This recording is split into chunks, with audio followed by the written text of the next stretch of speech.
there are some things that marketing really can help with that. Like if you get things set up into back to systems.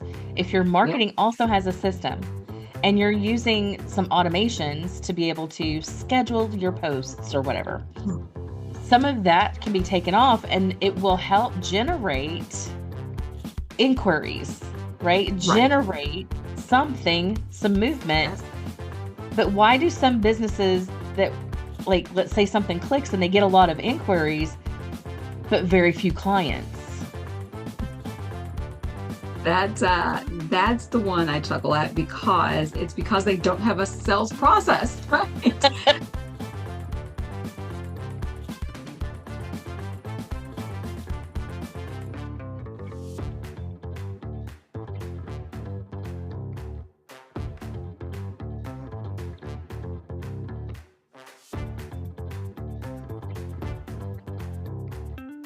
Thank you, Charmaine, so much for being my guest on this episode. It was impromptu because we have something we are doing together coming up. It's timely, so we'll be able to separate that out. As my audience knows, we're good at editing over here.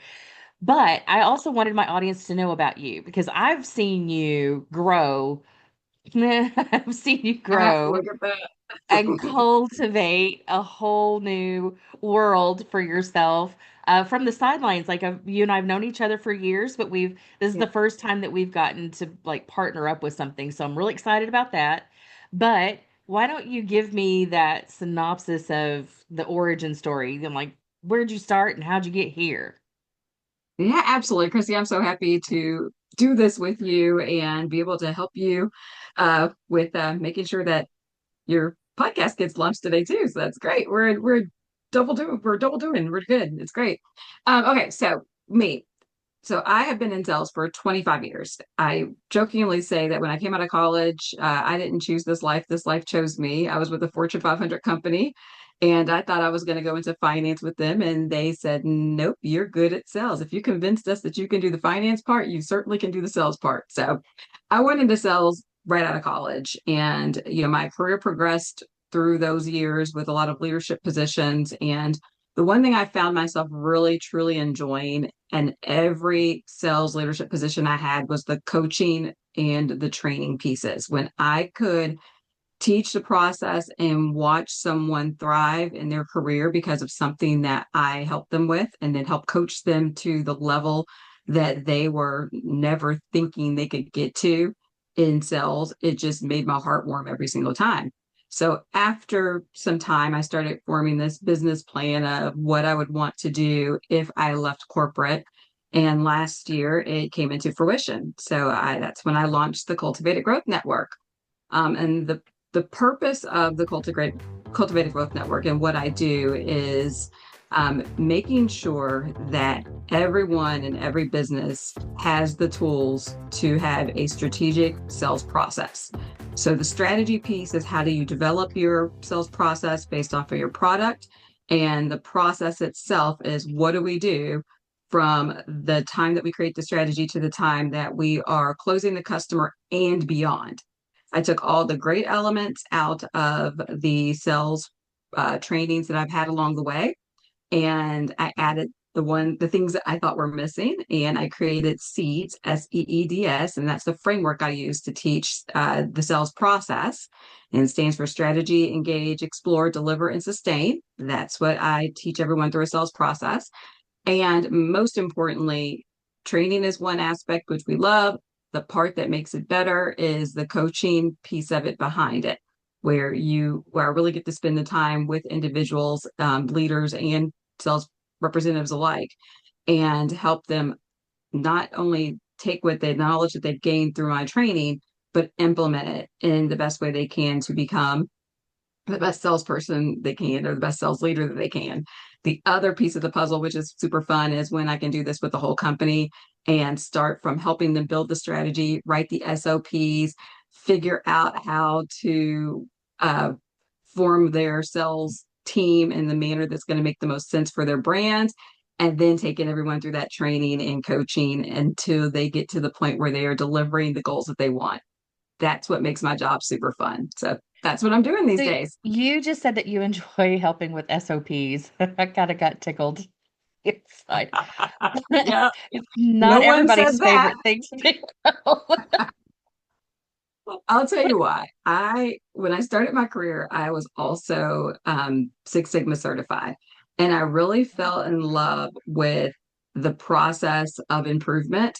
And I was doing projects that were called At the Customer for the Customer, and it was really about making my customers' processes more efficient. That's when I started writing SOPs because it was really about making all the processes more efficient. So I have taken an SOP for sales, dissected it, put it back together again, and made it more efficient. And I love it because the outcome is going to be better than where it started, and that's what makes it fun. No one else ever says that. No, that's why I got tickled. I'm like, I don't have very many people that like to be in the weeds of the details of that kind of stuff. I know I'm not one that can stay in the weeds very long, without getting absolutely exhausted. I need to walk away for a bit. Then you also have a little, so tell me the side business. It's not even a hobby business, but it's a seasonal Yeah. business with your son Yes. that really helped you name your current business, right? Absolutely, it did. So, my son and I own Growing in Sunshine, and it's very helpful for people to know when I say my son, I am not talking about a 25-year-old man. I am talking about a what started as a 10-year-old kid. So it's super fun. He decided he wanted to learn how to start a business. And so we were always one of our hobbies was plants, house plants. And we took that time to learn and teach him how to start the business with, starting with the business plan and the LLC and working on the website, working on the social media pages, learning all the plants and products. And it turned into something that, quite frankly, our whole family enjoys. My husband joins in, my mother joins in. We recently found a distant cousin randomly at a plant show that wanted to join in. That story's for another day, but it's still super fun story. But he has joined in now, and it's fun for our family. We all get together, go to these plant shows on the weekends or farmers markets. We do some online selling, but yeah, house plants it's something I never thought I would do, but I absolutely enjoy doing it. When I started the Cultivated Growth Network, the uh, thought of growth in general, planting seeds and growing really resonated with cells. So as I was working through the names, I was like, you know what? What we're doing with cells is we're cultivating the growth of the company. And growth is not accidental, growth is cultivated. That is my tagline, but it's so true. And the Mhm. plants are what made me realize that was something that I needed to continue to bring forward in this new business. I personally love it. I think it's great, and it's a wonderful personal story. Like, it's the personal touch. You didn't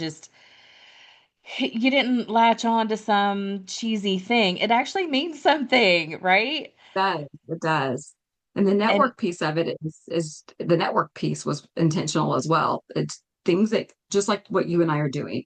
It takes a network to build a business. It takes a network to, survive a day sometimes, right? And that well, network piece is super important. It to me it says to everyone that's around me that this is not something that we're doing independent of ourselves, independent. We are doing it together. We are a network. We are working together. We're partnered together, and that's how we're going to grow. absolutely. Okay, so let's talk about, because I consider one of my experts also.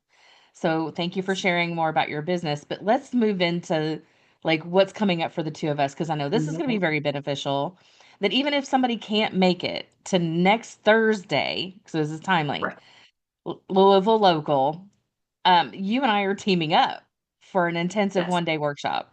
This is going to be fun and it's going to be intense because there's a lot that we can cover. For those that are listening, you did hear her say she enjoys SOPs. So there's a lot of stuff that goes into putting this together and what the outcome's going to be. So we have named this workshop from invisible to in demand, and it's that customer journey experience, making sure that everything is complete in that customer journey experience so that you don't have the gaps and everything works smoothly and efficiently and that you feel good, they feel good, and at the end result is your business grows, Absolutely. becomes what you want it to become, however you want to say it.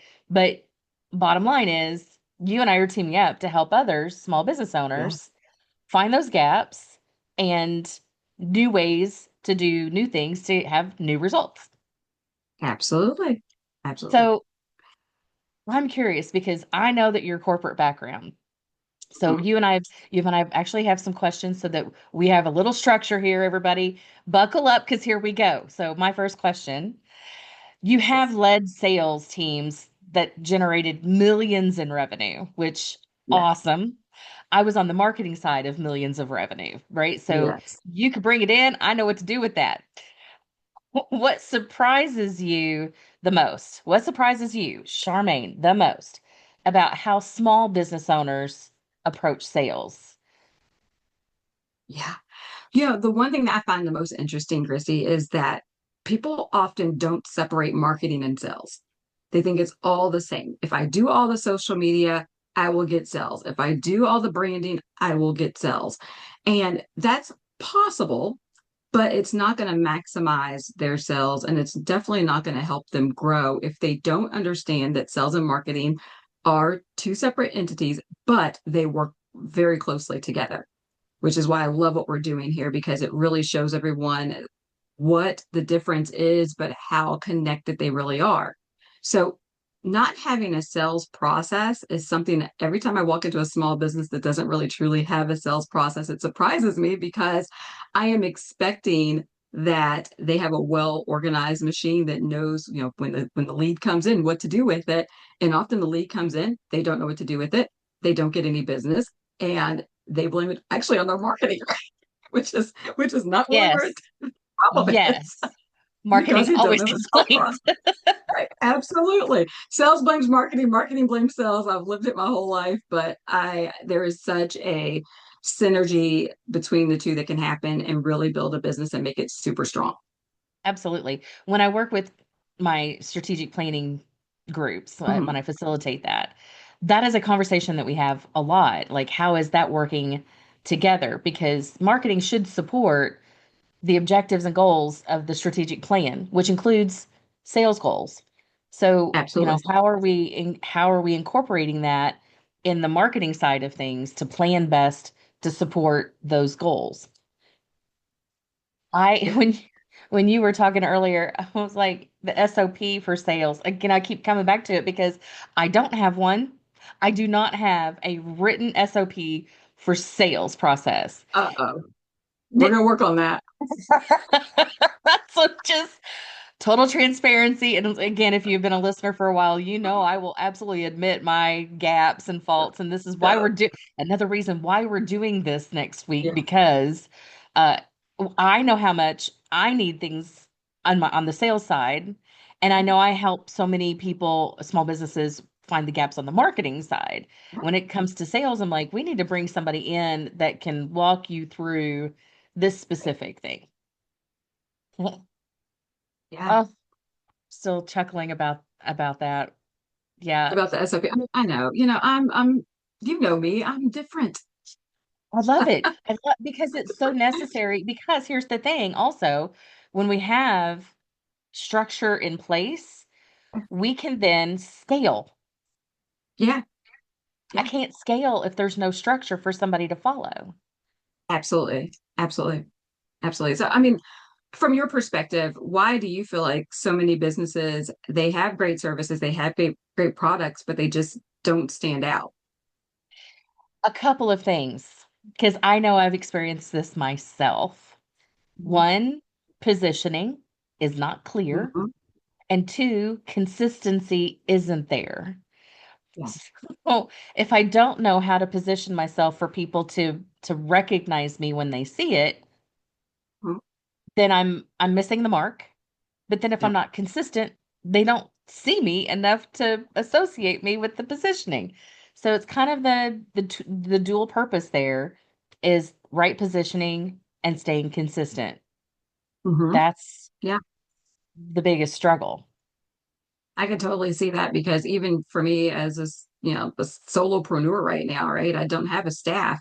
Trying to figure out how to position myself was a challenge. And then once I figured that out, consistency is tough.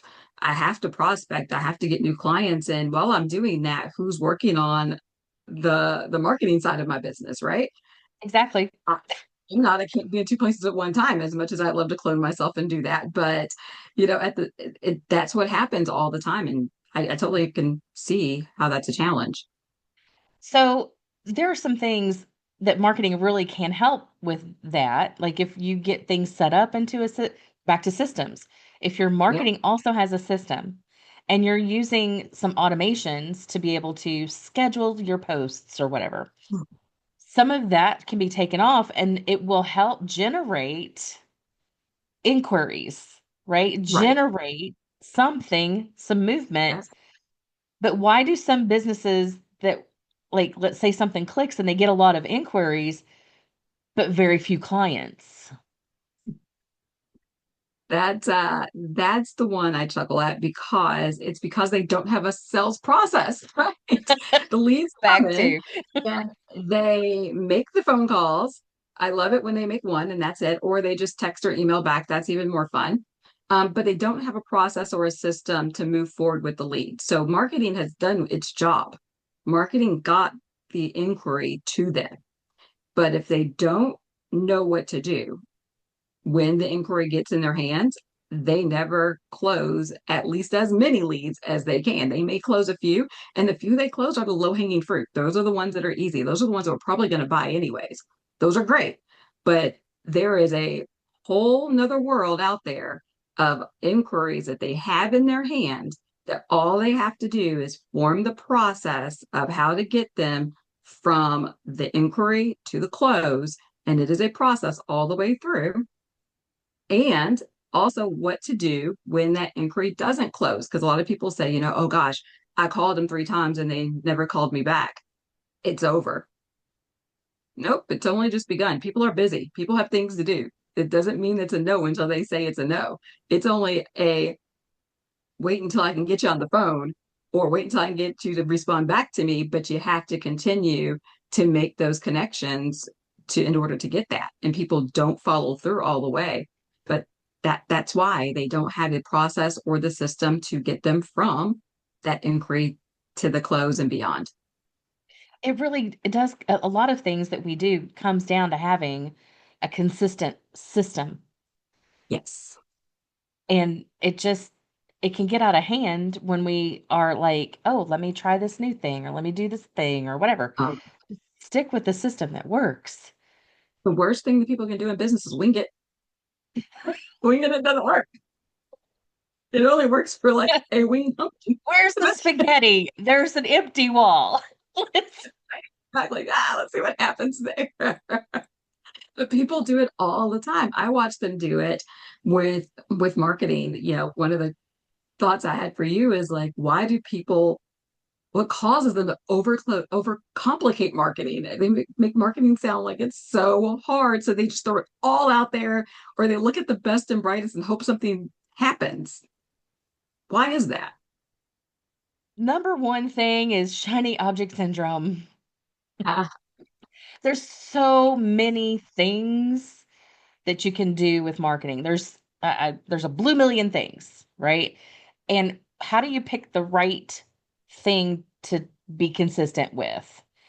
We're told we have to do this and then you hear somebody else, oh, well, you need to do this and oh, you need to do this.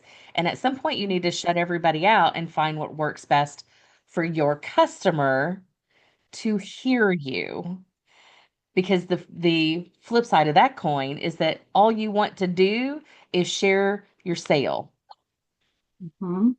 That's the other thing that, and then it doesn't work. And now we're going to overcomplicate it because this is the only thing you want to say when in fact it's the relationship that they want to have with you. Like it just, Yes. like you don't have to. I got told myself, quit worrying about what you look like on the screen. Just get it out. I'm like, okay, why that's why one of our promo videos was just literally me in a getting gas from a gas station. I just Yeah, got back in yeah. the car and I'm like, I got to get this out. So that was raw. It Oh, doesn't people have tell to me be that all the time. complicated when we can focus on here's the objective, here's the reason why I'm doing this, and here's where I'm putting it into the system.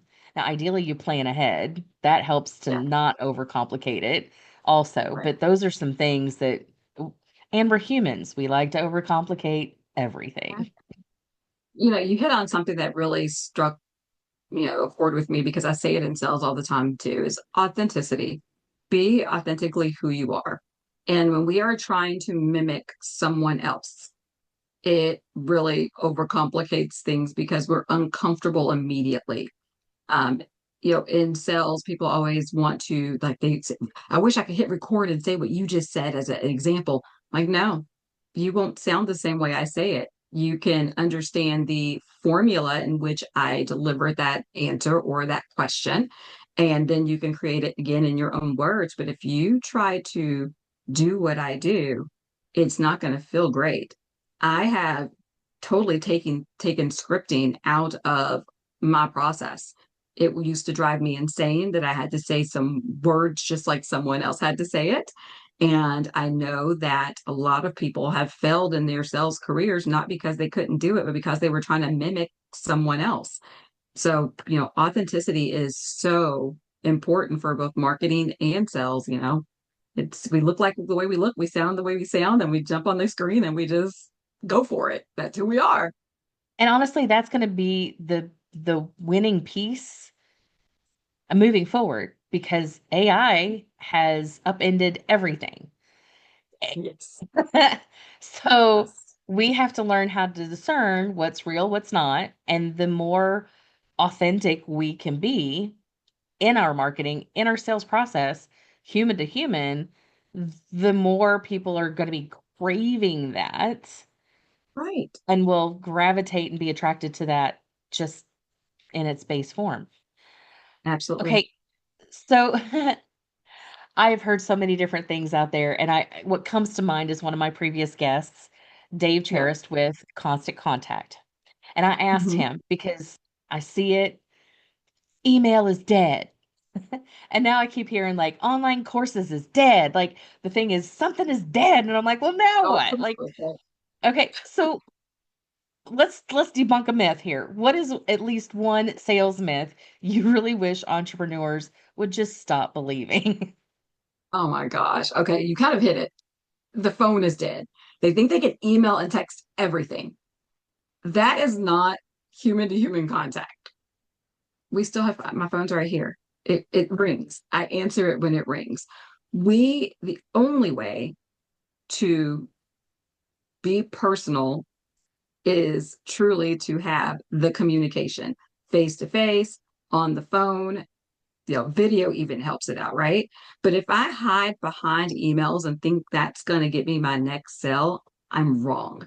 So don't get me wrong. I appreciate a good sequencing. I appreciate a good newsletter and the emailing our promotions out. I appreciate that. It's communication, but think about your inbox. What does it look like?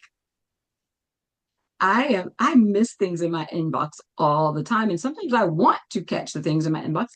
Everyone's just emailing me.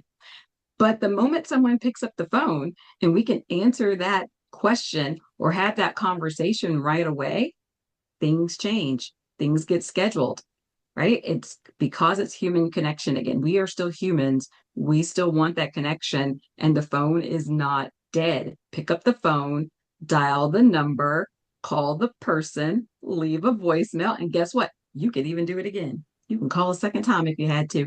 It's not gonna, nobody's You gonna can be do it offended. again. Do it again. Uh, Surprise. But yeah, that's the one that when people say to me, I I emailed them, I'm like, mm-hmm. I sent them a text, great. I DM'd him on LinkedIn. Fantastic. When did you pick up the phone and call him? I didn't. People are busy. Yep, so am I. Pick up the phone. So, okay, let me ask you the next question of that Yeah. because I'm told I've been handful of times. I am also trying to build my own speaker business. Mhm. Keynotes, doing some training. I'm cold out there in the world in general in this lane. I've been told that cold calling is dead Yeah. and that but I'm like, the equivalent to a cold call in marketing is a paid ad. Like most people may have never seen me. I'm going to have to spend time or money somewhere and probably both places.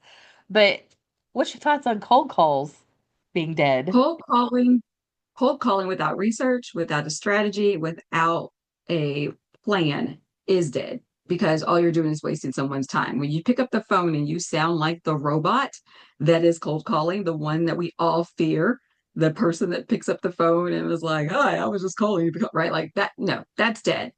When you are authentically trying to make a connection, the first thing you're going to do is strategize it, period. You're going to understand do the research, who the person is, what do they need, why do you think they need it? And when you make the phone call, give a natural introduction. If you're trying to make that call, another reason why cold calling is not fun and people think it's dead is because people cold call to sell. You don't cold call to sell. That's not what I'm picking up the phone for. I'm picking up the phone to make the initial connection, do an introduction, if I get the appropriate time to do so on the call, potentially schedule the next appointment so we can actually have the conversation. I'm not trying to have the conversation on that call. The call is not meant for that at that time. I cannot sell my product for 40, keep holding someone hostage for 45 minutes on the phone is not okay, right? What is okay is doing the research, calling them with a purpose that makes sense to them, and asking for some additional time to spend with them to talk about it. Nice. That's awesome. I mean, that makes me feel good. I was like, oh, yeah, it's not dead as long as I do the research and have a real conversation. And I'm not trying Right. to, like, okay, good. Thank you for that, I mean, even for my sales own and self. total, absolutely. Sales and total is problem solving. That's what I call it. I don't even like calling it sales. I'm the problem solver of the company. That's what I do. I reach out to other companies. I have identified what challenges they could be having, and my goal is to present that, but it's really not because I really need to know if that what I think it is really the true problem. So when I get them on the phone, if I am automatically saying your problem is, and I need to fix it, it's not working, right? I've done some research. I've identified that, or I've seen that this is going on in your company. I would love to chat with you a little bit more about it. This is who I am. This is what I do, and perhaps we might be able to find some synergy where we could work together, and I could help you out. I'd love to learn more, know more, because I'm problem solving. I need to know what the problem is. I need to know more about what I've read or what I've seen or what I think I know in order to solve that problem. That's when you get the face to face. And the goal of face to face is to do that, is to identify what their true challenge is and solve that, not give them a list of your products and services and you can choose from this list. It's not a McDonald's menu. It really is, you need this and I can deliver this. And but that's what it is. But if you're getting on the phone call and you're trying to solve the problem on the phone call, that's a lose too, right? You can't do that either. Yeah. So many things. And there's the conversation I know that we're going to be having during the intensive is going to be even deeper than all of this stuff. So Yes. we've talked about, because I have another question for you. Yeah. We've talked about these systems, we've talked about the things and like how to be more human to human, because that's going to lead me into this. We just want to make money so Yeah. bad, right? We want every business to make money. So, Yes. but we're trying to be human to human, and we're trying to do all these things and pay attention and customer journey and all about the customer, but I just want to make money. Okay, so what, if any, connection is there between trust and revenue? It's all there. That is the whole basis of making. Okay, so all right, I'm not gonna get on my soapbox as I was about to, but here's the deal. What I just want to take a minute to thank the sponsor of our show, 502 Hemp in Louisville and 812 Hemp in Clarksville, Indiana. If you are looking for quality legal cannabis products, they are definitely your source. If you have questions of what would work best for you, their educated staff can help you choose the best product for your needs, like they did with me. I was having some real issues. One, my hormones were raging and I was raging all the time, just not in a very good place.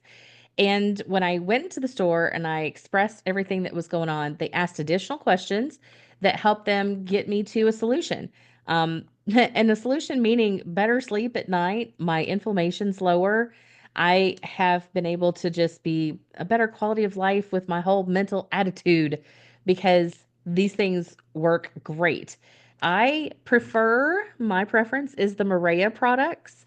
That is a special blend that 502 Hemp owners have created themselves. And I use the Ultra Spectrum CBD gummies, the blood orange. It's 1,000 milligrams. Like this is the potent stuff, like meaning it's the highest milligrams I can get, and I need that for what my system needs. You may not need that much. They also have oils. And so I love the full spectrum here as well, but they have ranges, and according to what you're looking for to help in your body, they can help guide you in that way. So check them out at either 502hemp.com or 812hemp.com. Or if you're driving by, stop in one of the stores and they will absolutely be able to help you out. There's no need to wait for a medical dispensary to open. They have safe, reliable products now. And if you stop in a store, tell them Christy sent you, they'll give you 15% off. And not only that, but if you order online, 502hemp.com or 812hemp.com, and you put in that discount code of success, you'll also get 15% off. So check them out today. And I very much appreciate them being a sponsor of Small Business Success Talk.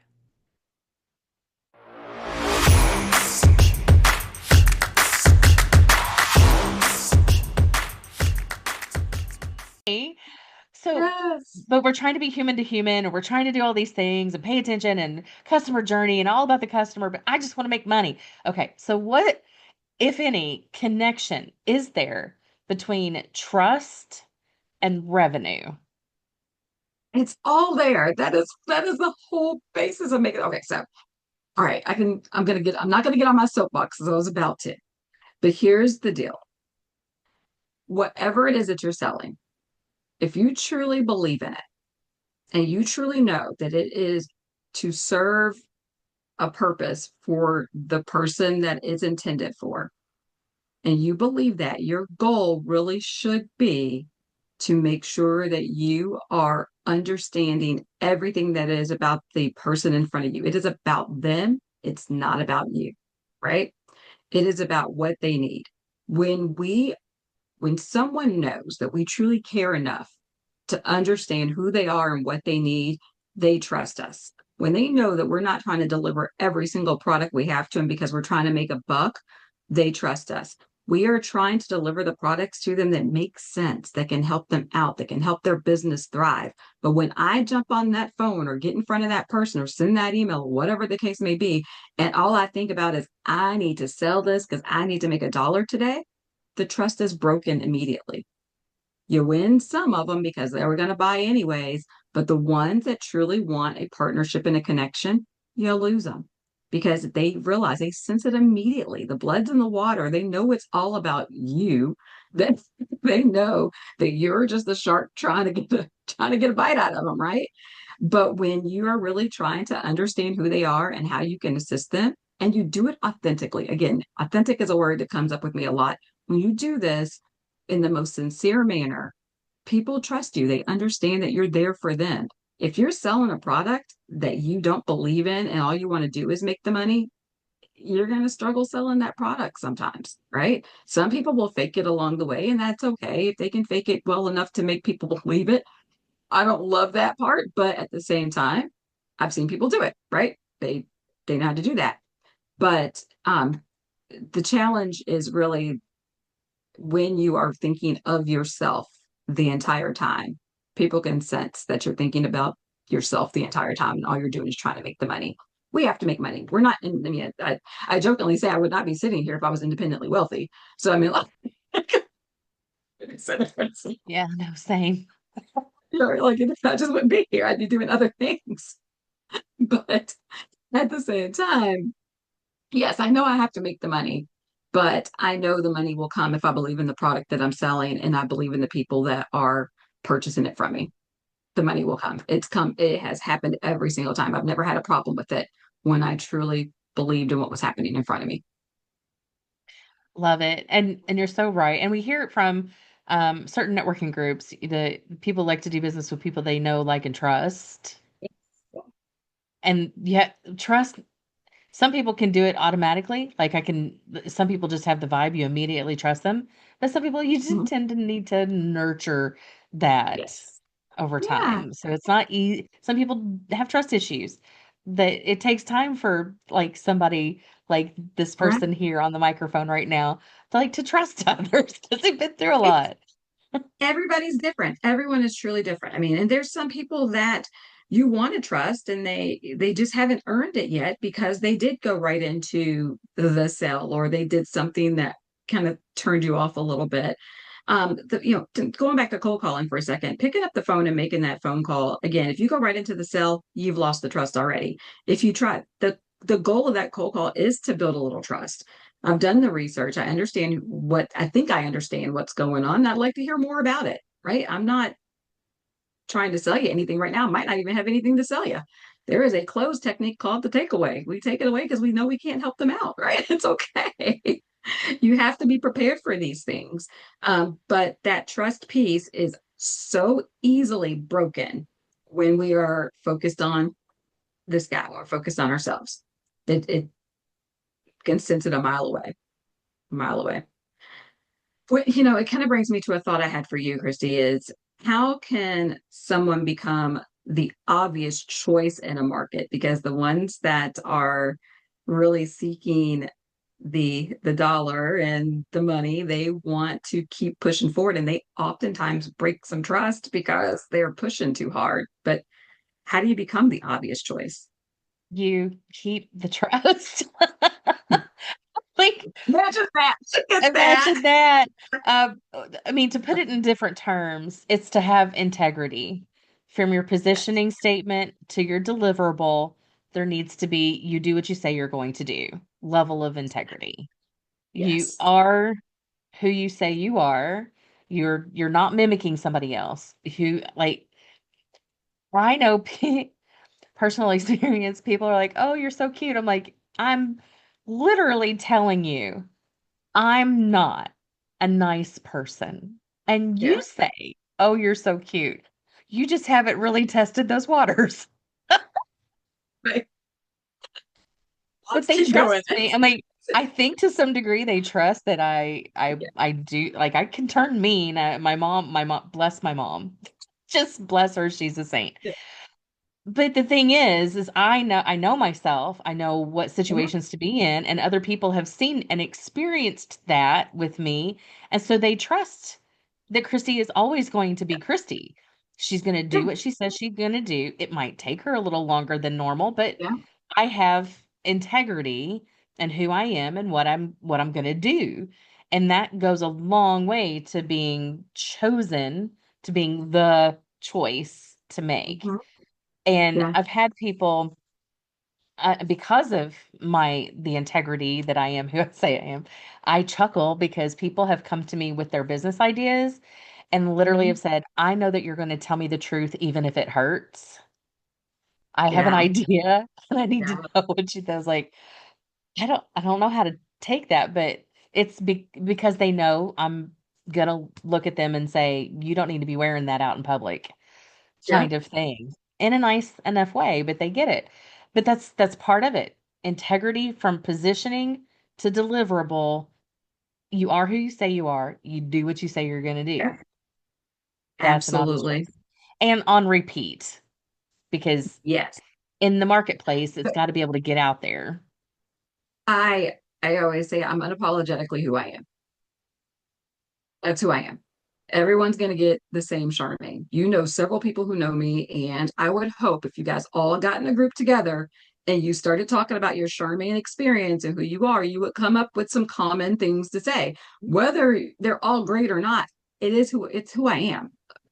I'm a Scorpio. I'm not always nice either. People are like, "Oh, she smiles all the time. She's always nice." I'm like, "Yeah, you just are happy. I don't have air bubbles coming out of my head saying what I'm really thinking right now. But Girl, I that's so true. hold the smile.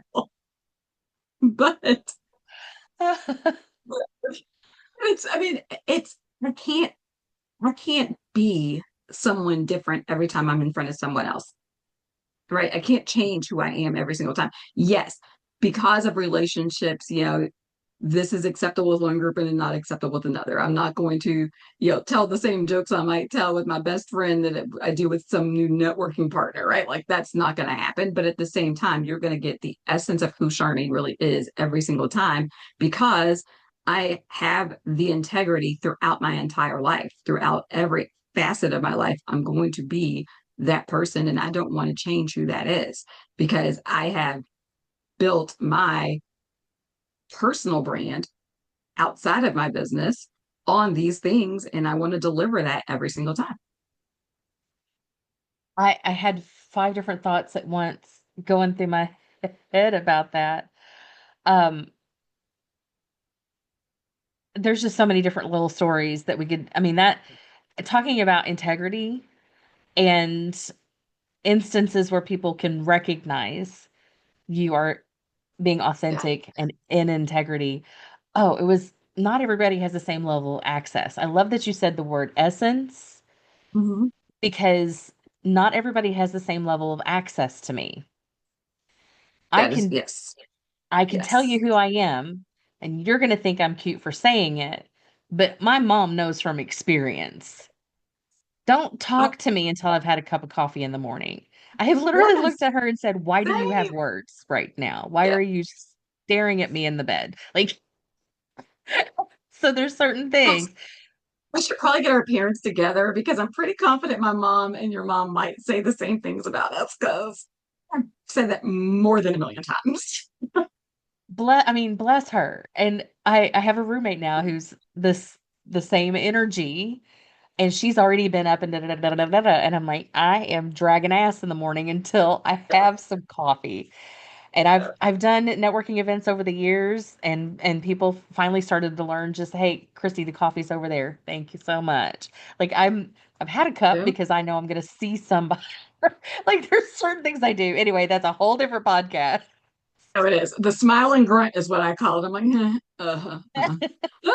not talking. Words are not coming out. Right. Give me a minute. Give me a minute. Oh, oh my gosh. So It funny. so from the individuals that I work with that are especially my solopreneurs, they're often asking me when they're trying to discern the difference between sales and marketing, they ask me questions like what messaging can immediately improve their results and they're linking sales and marketing together at that moment, right? So they're thinking the message that they give is going to improve their sales results, but there is messaging techniques out there that will improve perhaps their inquiry results. Do you have any tips and Yes. tricks for that? So it's going to, the first off, my answer pretty much for everything marketing is it depends. For messaging, it's going to depend on where you're using it and what for. So Mhm, let's just take something in general, like your website. So when people mhm, visit the website, what's the first thing I ask is, what's the objective? What do you want the website to do for you? Is it mhm, holding information or is it you want it to generate leads? Either way, you should really tell the story of them. mhm, So they've arrived at your website and it is your digital store, it's your digital real estate. So they've walked into your office, your storefront, your whatever. Now what is the experience that they're going to have there? Well, they're looking for themselves in your space. yeah, So the first thing is to acknowledge, hey, we recognize if you're here to find this, yeah, that's the first impression. Because if I'm the plus size girl, if I walk into a boutique and you don't have any, if but the plus size boutique, if you're here to look for sizes this through this, right. welcome. I'm like, yes, I have found my place. Same thing with your own messaging. If you're here looking for this, this is the place for you. And then you go into, we understand you. Like we understand Mhm, this is the challenge. How do we know? We've experienced ourselves, and this is what we've done differently, and here's how we've done that. And Yeah. this is what it's like to work. So that's kind of my template, my framework of telling the story on that front homepage. And then you can Yeah. give them options of where to go from there. But it's literally how can somebody recognize themselves in your space on Yeah. that website. The other thing is, and you did so good when we started working all of like the title for the workshop and things like that. What's the hook? So when you Yeah. get really good at developing hooks to capture attention, because there Yes. is so much noise out there, you have to learn how to capture attention. So if I had two big things would Hmm. fix a lot. Learn how to capture attention, which is that hook, but then learn how to, on the as a first impression, welcome them in. They need to be able to see themselves in your space. Those are the I, two things I got. I love that. I love that. I will add on to hooks. As you were talking about the hooks, the cautionary tale is the AI. Ask the AI. The AI, Asking the and AI. pick one, because there's already like 50,000 of those things. Oh my gosh. And AI tends to give you I can you can point them out a mile away. I've done it myself. That's how I know because I'm like, ooh, that one sounded like the one I did. And I'd say, I want to save this as my hook. And I'd run it through AI and it gives me the same wording that it gives absolutely everybody else. And now I don't sound like myself anymore, nor do I sound unique anymore. So sometimes you have to trust yourself. I'm learning that. I learned that the hard way. I was using anybody that see my social media will know there's some hooks that you clearly, Charmaine, ran that one through AI because and my goal was I need to make it sound better, right? I need to do something different. And in reality, do I? You know, it's I mean maybe yeah, make sure it's grammatically correct, but other than that, do I? I, the hook is so important, like to get them to open an email or read a headline of anything, to keep reading a blog or pay Yeah. attention to your like watch the whole video, like all of the things. Like how do you take from TV? Like what's the cliffhanger? That's a Hmm. hook. Like get them Yeah. to same bat time, same bat channel. For anybody who recognizes that, welcome to Gen X or Boomerville. So anyway, You got it. You got it. not everybody's gonna remember it. So I am really excited about our intensive, which is next Yes. Thursday. You and I get to Yes. work together, in the room with each other, back and forth with the sales and marketing. It's a working session. It's going to be intense. Gonna love it. So Yes. what is one thing that attendees are going to learn from the sales side? Like we talked about a lot. Are you bringing that Yeah. stuff? Yeah. I'm bringing it all. I'm bringing it all. But they will learn how to work through their sales strategy and process from beginning to end. I'm not going to make you write SOPs, although I will suggest you do it when you get back. But the key is to understand what your process is. So when that lead comes into you, you know what to do with it through the end. But here's the key, it's going to be from the customer's perspective. How do you take that customer through the journey that makes sense for them, that's going to build that trust and get them to the end? We're going to work through that whole process. And then from the marketing side, I'm going to make sure you learn how to stop being invisible and start attracting the right people. Fantastic. This is going to be so much fun. We might accidentally even dress alike again. This was not planned. So if you're watching the video, we did not plan both of us to wear red. We pop on the in the proverbial green room and we're like, "Oh, we're twinning." Same color background paint. Like we couldn't have planned it any better if we had planned it. It's Not. great. That was fantastic. Yes, So I'm Christy so and I like to glad. have fun. We like to smile. We like to have a good time. And we are both extremely passionate about helping others and businesses grow and become who you're meant to be.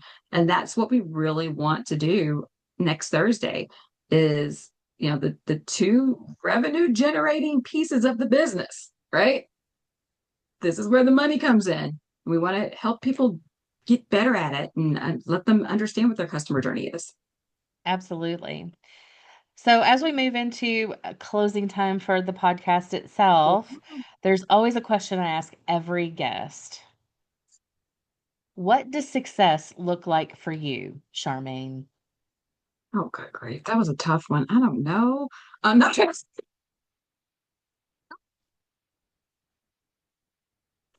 change this a little bit. No, actually, okay. There, I say that because success comes in many different forms. And just recently, I have had to redefine success for myself because I was never getting there. And the reason I was never getting there was because I would make my goal and my target so big that anything that happened that could be success along the way was not recognized at all. So I have decided that my new journey in success is yes, I'm going to have my goal and this thing that I'm going to get to. And it's not always, let's raise my hand. It's not always about the dollars. A lot of times it is. It could be a passion project. It could be something I want to do, something I want to give back, somewhere I want to go. But there's always steps in between. And so instead of thinking of the staircase as I'm starting here and I have to get here and this is success, every step I take toward that goal is success. And I have to start defining it as success along the way. So that's why I kind of chuckled at the beginning because I don't know. I have so many goals and I have so many, personal goals, professional goals, all these things I want to do. But success happens every single day. You have to give yourself credit for the success that happens every single day. So define what that is day by day and give yourself credit for that. Celebrate it, even if celebrating is just a little, yes, I did it. Celebrate that success because I don't want anyone to feel like I have felt along the way, which is I'm never getting there. I'm never successful. It's always because I'm chasing what's here instead of looking at what I'm doing to get there. So, I love that. And I have been that person to do that too, that the goal is so big and all I'm focused on is getting to the big place when in fact there's a lot of big steps that I've taken along the way to get to this, yes, right? So a it lot of great things you've done. a lot of things. And I do talk about that in the book. Like part of the stages is to celebrate the victory that you have from a particular battle. Like you've Yeah, done it, you're leveled up, now let's celebrate that. When we don't stop to celebrate, we're missing a big chunk out of our entire journey, and then we're just burn out all the time. So stop yeah. to celebrate. One little thing I'll add to that is I started a long time ago, it used to be at the end of every night, but I'd sometimes fall asleep and forget it. But at the end of every workday, I have to write down three things that were good. So even if I had what I felt like was probably the worst day, I have to write those three things down because those three things are they parts of my success, but I'm grateful for them. Now, some days it's like I had breath and I was able to pick up a pen and I could walk. So I mean, it's just some days are just the small things. But that was a It success counts. for that day. It counts. It counts, right? But the key is that's the way we don't forget all the little things that we do that are important that make us that build up to the ultimate level of success for us, whatever that is. And that's something different for every single person. I love it. Well, Charmaine, thank you so much for being my guest on this episode. Can't wait to dive into next week. This is going to be great. I am so excited about the next week. I am grateful and thankful to you for having me on the episode for today.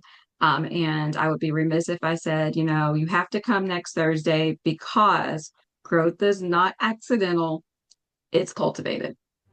I love it. Thanks. Thanks, Christy. Have a good one. Talk to you soon.